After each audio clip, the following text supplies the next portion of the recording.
Hi, welcome back to Model Railroad University and back to my workbench. I've kind of changed things around. I've moved all the pieces that used to be scattered all over into one area here, which I'm now going to call my working shop, because I found that I was working here as much as I was trying to shoot videos.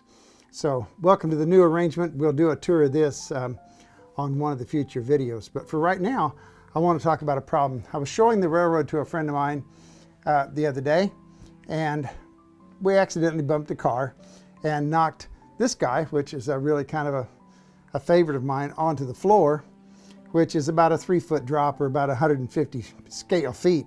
Needless to say, the truck did not survive very well. So let's take a look at what the truck looks like. Here's the truck, and you can see here the brake. This frame, side frame, should be over here, and it is not. It is gone and cracked off. This part was left, of course, on the car for me to know where things were. The advantage to all that is that I know how to mount the truck. I'd already done it once before.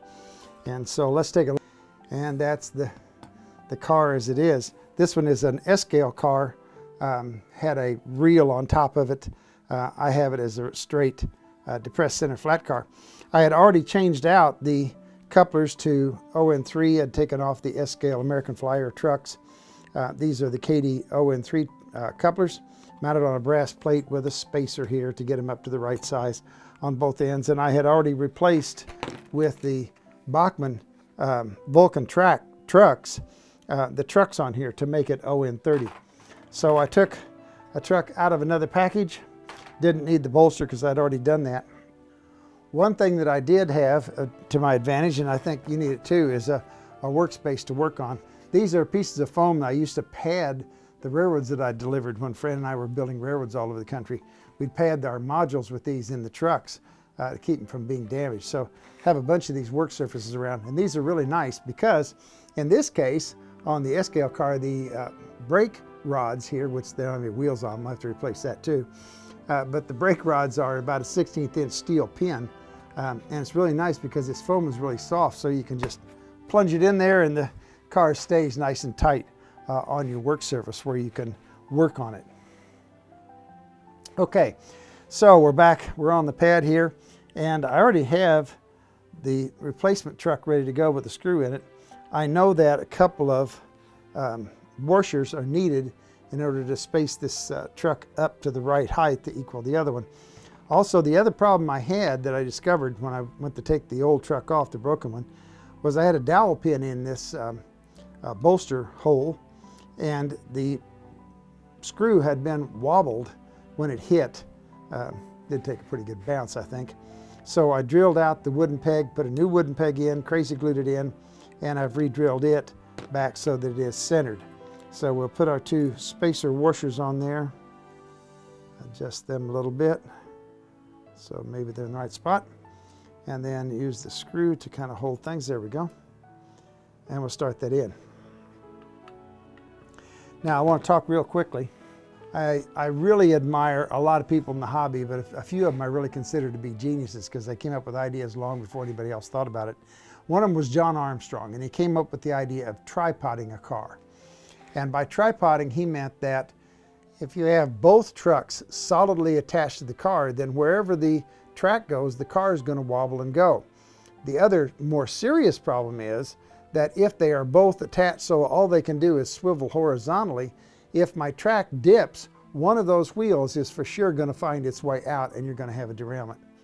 So what he came up with was an idea of mounting one truck so that it just moves horizontally, and that keeps the car upright. If the truck leans, the car leans, but basically if the track's flat, the car is going to ride flat. The wheel at the other end of the car, he mounted so that it could wobble. And the reason is that then it could follow that uneven track and the car would not be so rigid. It would be movable and floating with any movement in the track. So far fewer derailments on your railroad if you simply tripod each car. My rule of thumb is that the brake end, the B end, the end that has the brake on it, is the one that I tripod. The solid end is the A end, the end without the brake. Now, this car has brakes on both ends, so it doesn't make much difference, but in this case, this truck that I'm putting on now happens to be the one that should be mounted solid.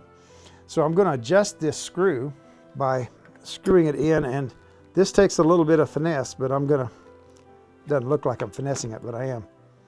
Now that's still got some wobble to it. It's moving back and forth. I think you can see that if I wiggle it a little bit. So we'll tighten it just a little bit more. It doesn't take much, that's still wobbling.